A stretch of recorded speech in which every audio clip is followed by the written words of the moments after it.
At the far southern edge of the Americas, where the land fractures into countless islands and the sea presses endlessly against stone, lies a place that seems almost untouched by time. This is western Patagonia, a region of icy fjords, violent winds, freezing rain, and dark, restless waters. To most outsiders, it appears uninhabitable. Yet for thousands of years, human beings not only lived here, but mastered it. They were the Kawésqar, a nomadic people whose lives were shaped entirely by cold movement and survival. This is where their story begins, at the edge of the world, a land that tests all life. Patagonia's western coast is not a forgiving place. The climate is harsh year-round. Temperatures remain low. Storms arrive without warning, and sunlight is often swallowed by heavy clouds. Dense forests cling to steep slopes, while glaciers carve the land with slow, unstoppable force. The sea dominates everything, icy, unpredictable, and essential. For most human societies, survival depends on stable ground, agriculture, and permanent shelter. The Kawésqar had none of these. Instead, they adapted to a world where water was home and land was temporary. Their territory stretched across thousands of kilometers of coastline and islands, from the Gulf of Penis to the Strait of Magellan. This maze of channels became their domain. Archaeological evidence suggests that the ancestors of the Kawésqar arrived in this region over 6,000 years ago. How they managed to settle such an extreme environment remains one of the great human survival stories. They did not try to change the land. They changed themselves. People of the sea. Unlike agricultural civilizations elsewhere in the world, the Kawésqar never built cities or monuments. Their legacy was not carved in stone, but carried in knowledge, passed from one generation to the next through lived experience.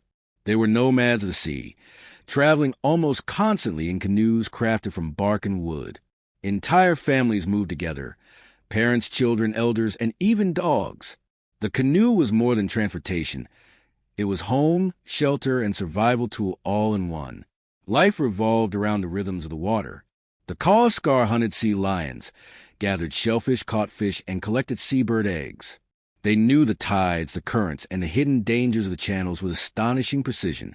In freezing rain and biting wind, they navigated waters that modern sailors still fear. This constant exposure to the elements shaped their bodies and their culture. Europeans who encountered them centuries later often described them in harsh, dehumanizing terms, calling them thin, almost skeletal. This is where the phrase "men of skin and bone" emerged. But this was not weakness. It was adaptation. Their bodies were lean, efficient, and resilient, built for endurance rather than comfort. Fire in the storm. One of the greatest mysteries that amazed early explorers was how the Kawésqar maintained fire in such a wet, hostile climate. Fire was life.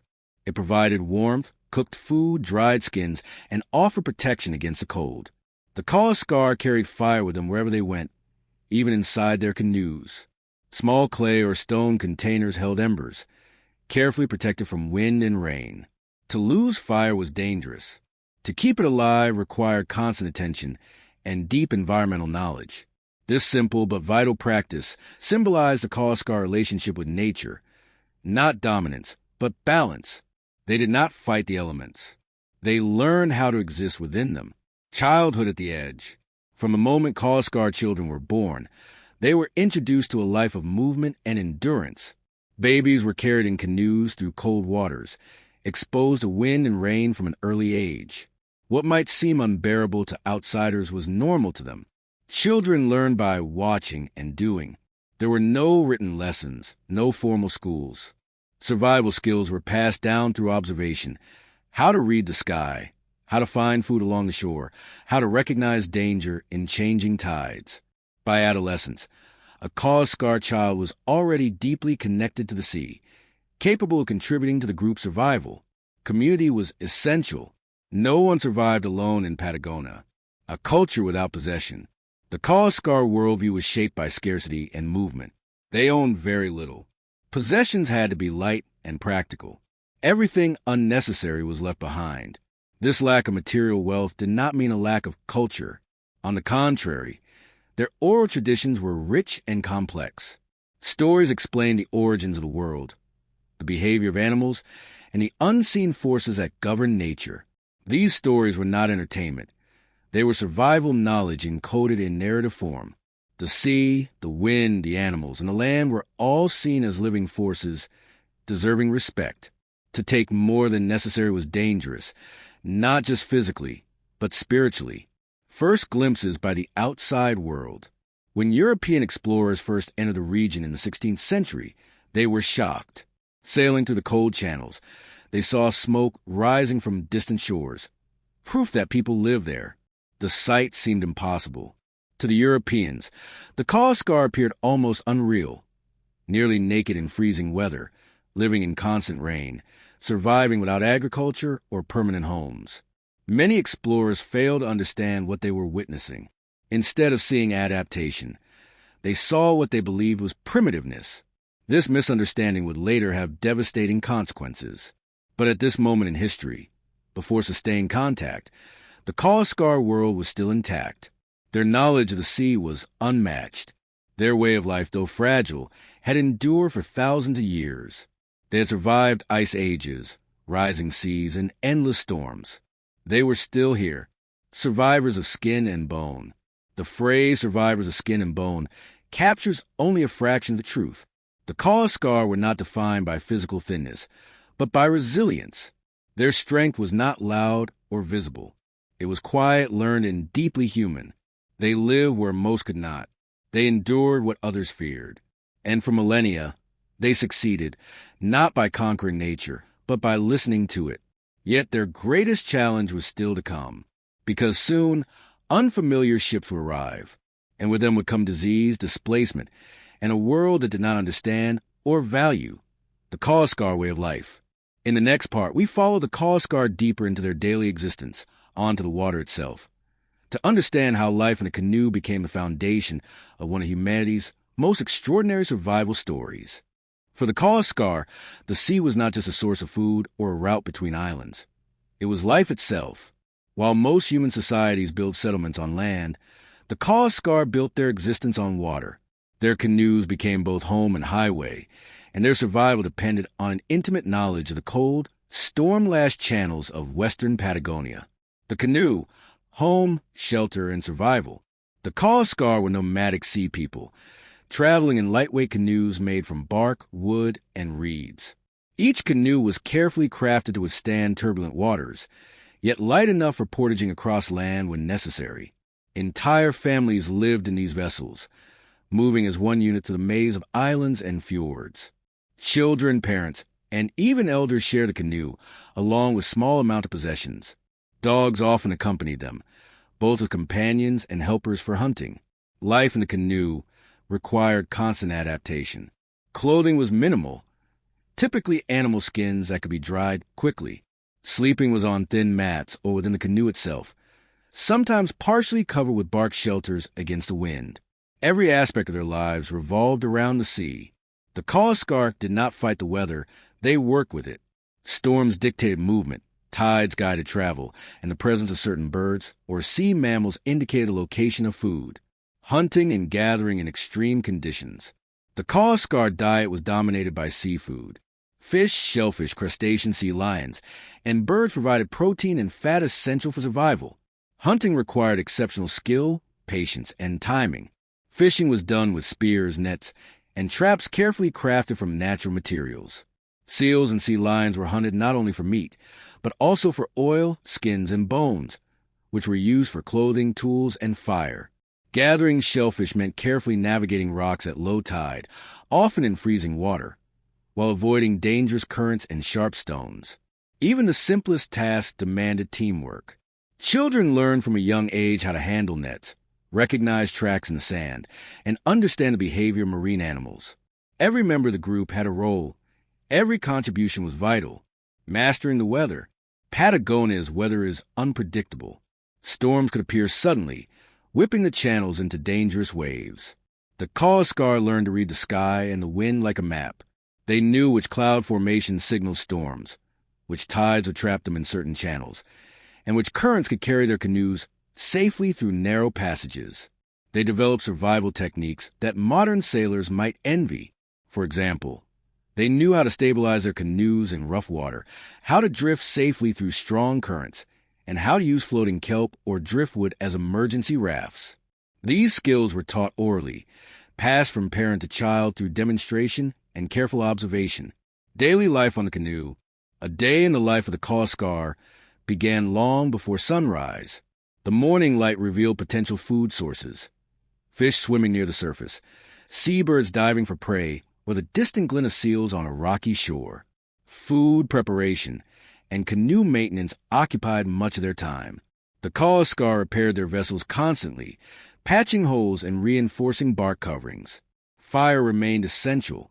Even on the water, embers were carefully carried, protected from wind and rain in small containers.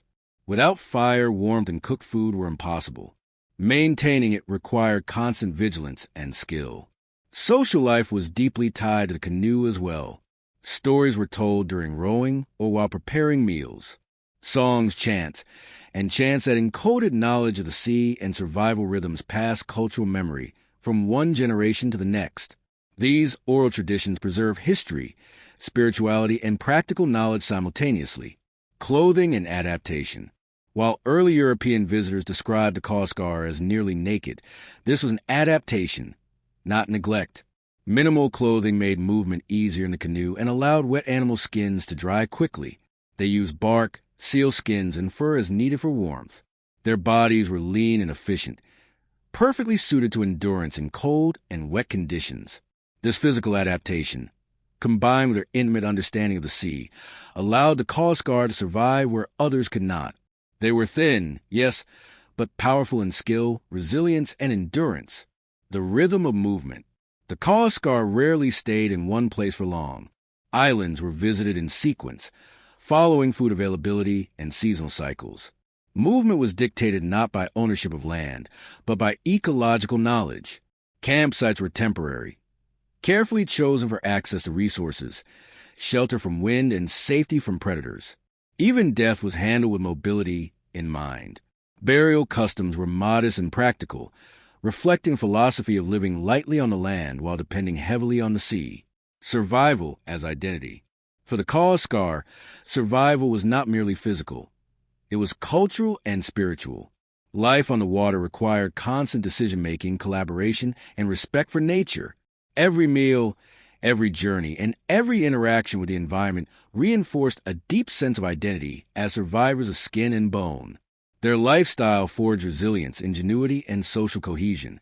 This was not just adaptation, it was mastery. The Kawésqar had learned to thrive in extreme conditions, and the sea itself became both a provider and a teacher. Yet, despite their skill, knowledge, and resilience, the Kawésqar lived on the edge of fragility. Their way of life depended entirely on the balance of nature. One miscalculation, a storm, a poor hunting season, or a shift in tides, could mean disaster. Their world was beautiful, brutal, and fleeting, and for centuries they navigated successfully until outsiders arrived. In the next part, we explore the Kawésqar spirituality, rituals, and how their connection to the sea shaped their beliefs, giving insight into the unseen forces that govern their lives. For the Kawésqar, life was never just about survival. While their days were filled with rowing, hunting, and moving from island to island, their hearts and minds were guided by something far deeper, a profound connection to nature, the sea, and the unseen forces that shape their world. To truly understand the Kawésqar, one must look beyond the canoe, beyond the storm, and into the spiritual fabric that wove together their identity. The sea as teacher and spirit. The Kawésqar did not view the sea as a passive resource. To them, it was alive, a teacher, a protector, and at times a force to be feared. Currents, tides, and storms were not random. They were messages. Every ripple, gust, and wave held meaning. The Kawésqar interpreted these signs to make decisions about travel, hunting, and settlement. They believed that every creature of the water had spirit. Fish, seals, seabirds, and even the wind itself were imbued with life. Taking from the sea required respect and ritual. Overhunting or wasting resources was not merely practical folly. It disrupted spiritual balance and could invite misfortune. Rituals of daily life. Daily rituals were deeply embedded in survival. Before setting out on a journey, families often performed small ceremonies, blowing smoke from fire to honor the sea, or whispering prayers for protection. When a large animal was hunted, its spirit was acknowledged through words, songs, or gestures before and after kill. Songs, chants, and stories were more than entertainment. They were repositories of survival knowledge and spiritual guidance. Through these oral traditions, children learn not only practical skills, but also the moral and spiritual principles that govern Kawésqar life. Respect for elders, cooperation, patience, and humility were taught alongside navigation, hunting, and fire-making. Ancestors and the continuity of life. The Kawésqar believed that the world was a continuum. Ancestors did not vanish. They persisted in the environment, in animals, in the patterns of the tides. By honoring ancestors through memory and storytelling, the Kawésqar maintained a sense of continuity and belonging. Each individual was part of a larger network: family, clan, island, sea, and ancestors. This perspective reinforced the importance of community. Survival was never an individual act. It was collective, spiritual, and relational. The role of shamans and knowledge keepers. Within the Kawésqar society, certain individuals were recognized as keepers of knowledge, experts in survival, spiritual insight, and healing. Sometimes referred to as shaman by outsiders, these individuals guided ceremonies, interpreted natural signs, and mediated between the human and spiritual worlds. Their wisdom was crucial. For instance, recognizing patterns in the wind or the migration of birds could mean the difference between life and death. Shamans taught the meaning of dreams, the interpretation of unusual natural events, and the proper rituals to honor spirits. The spiritual logic of survival. The Kawésqar worldview was pragmatic yet profoundly spiritual. Every act of survival had meaning. Hunting, canoe building, and gathering were performed with intentionality, not solely to sustain life, but to maintain balance with the forces that sustained it. Fire, water, wind, and earth were partners, not tools. Taking from nature without gratitude or awareness of consequences was considered dangerous. In a land where one wrong decision could endanger life, the spiritual logic was inseparable from practical knowledge. Naming and identity. Names were more than labels. They carried meaning, history, and destiny. A Kawésqar individual's name might reflect family lineage, natural phenomena, or a personal trait. These names reinforced identity, reminding each person of their connection to ancestors, community, and the environment. Personal identity was inseparable from community and nature. To live as an individual apart from the group or apart from the sea was almost unthinkable. Interdependence was not just practical, it was spiritual, seasonal, and cosmic awareness. The Kawésqar followed cycles of seasons, tides, and celestial movements. They knew the constellations, the behavior of migratory birds, and patterns in weather. These were not merely observations. They were integrated into ritual calendars and survival strategies. For example, certain fish or seals could only be hunted during specific times of the year, or certain channels could only be navigated safely under particular tidal conditions. Timing was survival, and timing was also spiritual, reflecting harmony with the universe. Resilience as a spiritual practice. The Kawésqar were physically resilient, but they were also spiritually resilient. To endure Patagonia's harsh environment required not just strong bodies, but strong minds and hearts. Rituals, stories, and spiritual practices reinforce this resilience. Their philosophy can be summarized in a simple truth. Survival is not just about enduring storms. It is about understanding one's place in the world, respecting the forces around you, and acting with humility, skill, and foresight. The invisible world. To outsiders, the Kawésqar appeared primitive. They were thin, often minimally clothed, and living in near constant exposure to the elements. But their inner lives were complex. Spirits, ancestors, and natural forces were woven into every decision. The Kawésqar lived fully in both the visible and invisible worlds. This spiritual depth explains much of their endurance. Where other humans might perish, the Kawésqar thrived. Not because of technology, but because of knowledge, respect, and a worldview that saw survival as both physical and sacred. Yet, even the strongest spiritual and cultural foundations could not protect them from the arrival of outsiders. The next chapter of their story would bring challenges that tested both their physical resilience and spiritual identity to the limit. For thousands of years, the Kawésqar lived in harmony with their harsh, watery world. Their survival was defined by skill, knowledge, and deep spiritual awareness. But in the 16th century, a new force arrived, outsiders from across the ocean. European explorers, sailors, and later missionaries entered the channels and fjords of western Patagonia, bringing with them curiosity, trade, and unknowingly, profound danger. First contact. The first European explorers arrived in the southernmost waters of South America in the early 1500s, drawn by maps, myths, and the hope of new trade routes.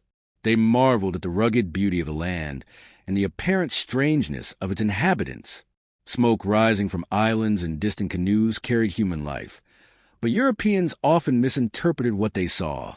The Kawésqar appeared fragile, thin, minimally clothed, and constantly moving. To the Europeans, this seemed primitive. What they could not see was the extraordinary knowledge, skill, and resilience that allowed the Kawésqar to survive in one of the world's most hostile environments. Early interactions were tentative. The Kawésqar observed the newcomers carefully, wary of their intentions. Canoes approached European ships, gifts were exchanged, and curiosity grew on both sides. But the Europeans often misunderstood the Kawésqar worldview, imposing their own assumptions of civilization, hierarchy, and ownership onto a people who lived lightly on the land and in deep connection with nature. Disease and devastation. One of the most devastating consequences of European contact was disease.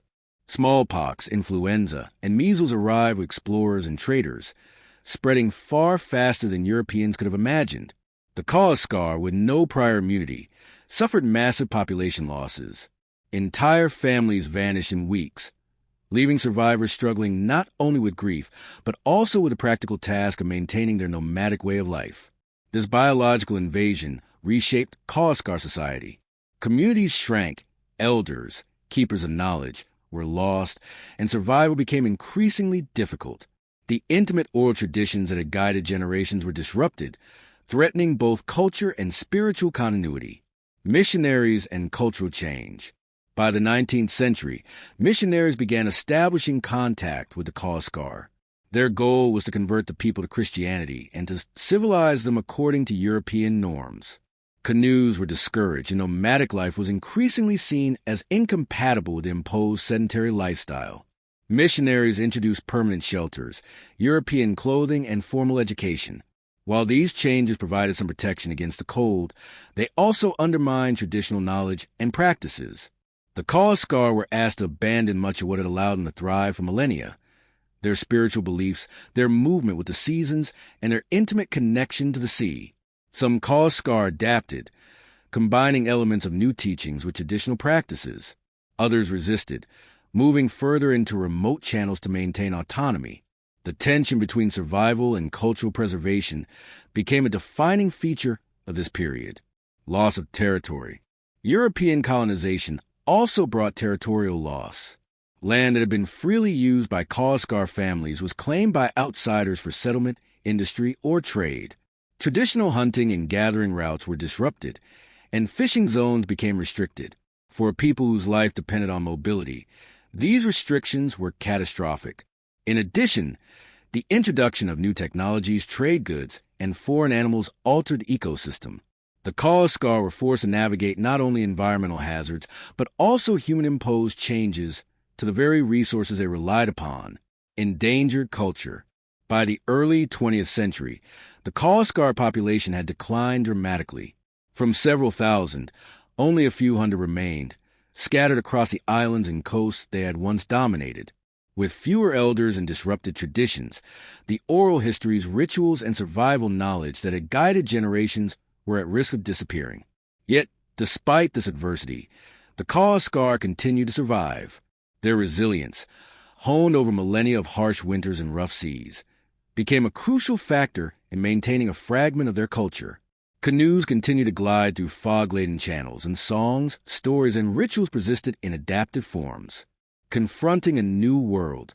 The arrival of outsiders forced the Kawésqar to confront a reality they had never faced before. Survival was no longer just a matter of weather, tides, and hunting. Now, it involved negotiating with foreign powers, adapting to disease, and preserving culture under pressure. For the Kawésqar, the challenge was monumental. Their identity as survivors of skin and bone was tested in ways that no storm or icy current ever could. Yet, even in the face of such upheaval, their story did not end. The Kawésqar struggle to maintain life, culture, and knowledge in the shadow of colonization is a testament to human endurance. Their history reminds us that survival is more than physical. It is spiritual, cultural, and collective. By the mid-20th century, the Kawésqar people, once skilled navigators of Patagonia's icy channels, had been reduced to a fraction of their former numbers. Disease, colonization, forced resettlement, and cultural suppression had decimated their communities. Yet, even in the face of near extinction, their resilience endured. The story of the Kawésqar is not merely one of loss. It is also a story of survival, adaptation, and cultural preservation. A fragile population. From thousands of individuals spread across hundreds of islands, the Kawésqar population dwindled to just a few hundred by the early 1900s. Families were fragmented, and many of the elders, keepers of oral history, spiritual knowledge, and survival skills, were lost. Canoes, once the central element of life, were increasingly rare, and traditional nomadic routes were disrupted. The loss was not just numerical. With each elder who passed, centuries of knowledge of tides, weather, hunting techniques, and spiritual practice risked disappearing.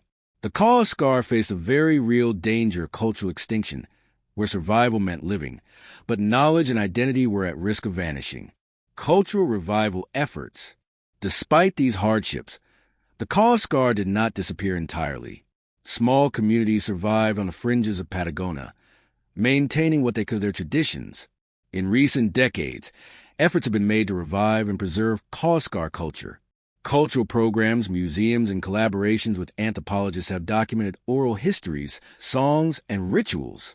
Canoe-building workshops and traditional navigation techniques have been reintroduced in some communities. These efforts aim to reconnect younger generations with their ancestral practices and ensure that the Kawésqar legacy is not lost. The modern Kawésqar. Today, the Kawésqar are a small but resilient group. They live primarily in the southern regions of Chile, balancing modern life with ancestral traditions. While they use contemporary clothing, housing, and technology, many still honor the old ways, respecting the sea, maintaining stories of ancestors, and preserving ceremonial practices. Their modern existence reflects a delicate balance between adaptation and tradition. The Kawésqar continue to teach younger generations the lessons of survival, respect for nature, and the value of community. Canoes, while less essential for survival, have become powerful symbols of heritage and identity. Legacy of survival. The phrase survivors of skin and bone now carries a layered meaning. It is no longer just about endurance in harsh physical environments. It encompasses a Kawésqar's ability to survive centuries of upheaval, loss, and cultural suppression. Their resilience is a testament to human ingenuity and the power of knowledge passed through generations. Their story reminds us that survival is not merely about the body. It is about memory, culture, and the spirit. The Kawésqar endured storms, icy waters, and harsh winds, but also disease, colonization, and the loss of homeland. Yet they persisted. Why their story matters. The Kawésqar story is a warning and a lesson. It illustrates the fragility of human culture in the face of external pressures and the importance of documenting and preserving endangered ways of life. It highlights a profound connection between humans and their environment, a connection that, if broken, can threaten not only survival but identity.